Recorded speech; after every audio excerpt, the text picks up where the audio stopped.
I'm Mr. Locke from Wolverhampton Music Service, and this is a video walkthrough of the Grade 1 study piece Coos Blues from Mark Nightingale's Easy Jazzitudes book in treble clef. This piece features as an unaccompanied study option on Trinity's trumpet, cornet, French horn, tenor horn, baritone euphonium, trombone and tuba syllabuses, and so it's a great one for us to look into here. I'll first play it for you unaccompanied, and then we'll go through a few areas to practice and things to look at. So here is Coos Blues.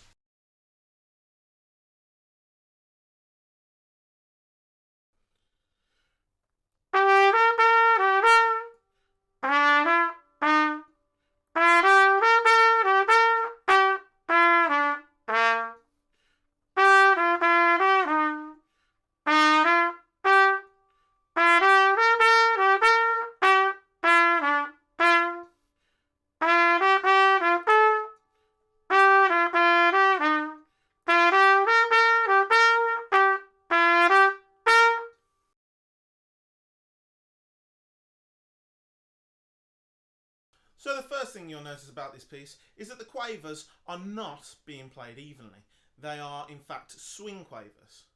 This means that the quavers are paired with the first of the two being a longer note and the second being a shorter note. So instead of being played like this,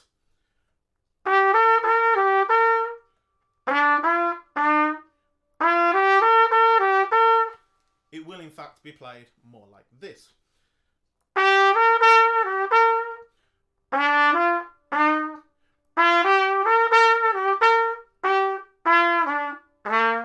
This might take some getting used to, but it definitely gives that piece a more jazzy feel.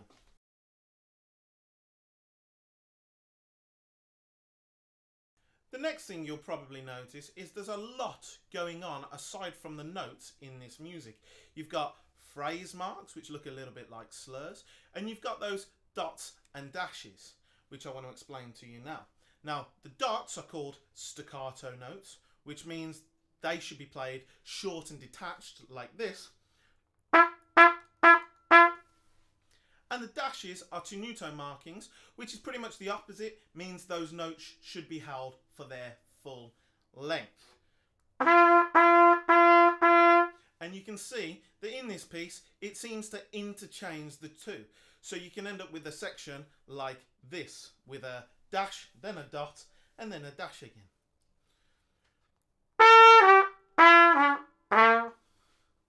So that's very much worth practicing to ensure that you get that correct. There are also, at the very end of the piece, you'll notice there's this marcato accent, which means that this note should be emphasised a little more than the surrounding notes.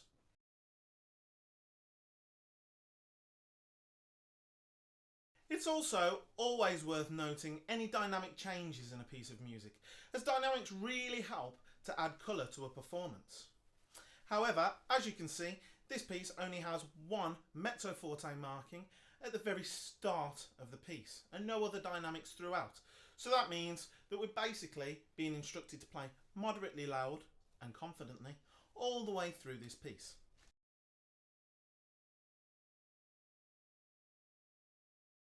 When practicing this piece, it is worth separating the melody from the rhythm, as both are quite tricky. I'd suggest clapping through the rhythms as you listen to the piece being played, and then practicing the notes in small sections before building it up to a performable piece. It's important to ensure the melody is moving in the right direction, as it's easy to accidentally play a G instead of a C or an E instead of an A. Focus on the tightness of your lips here, as this really is important to ensure that the correct pitches are coming out of the instrument.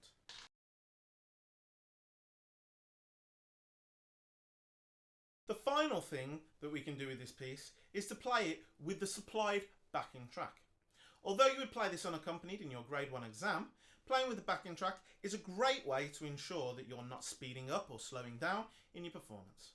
And it will also help to improve those listening skills, which are essential when playing in any ensembles.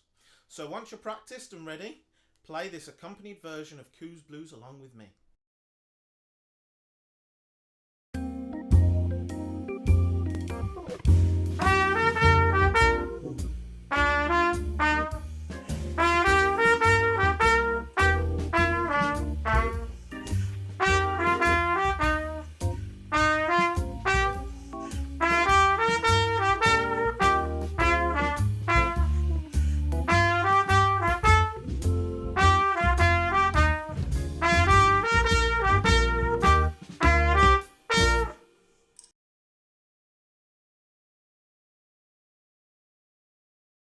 Thank you for watching and playing along.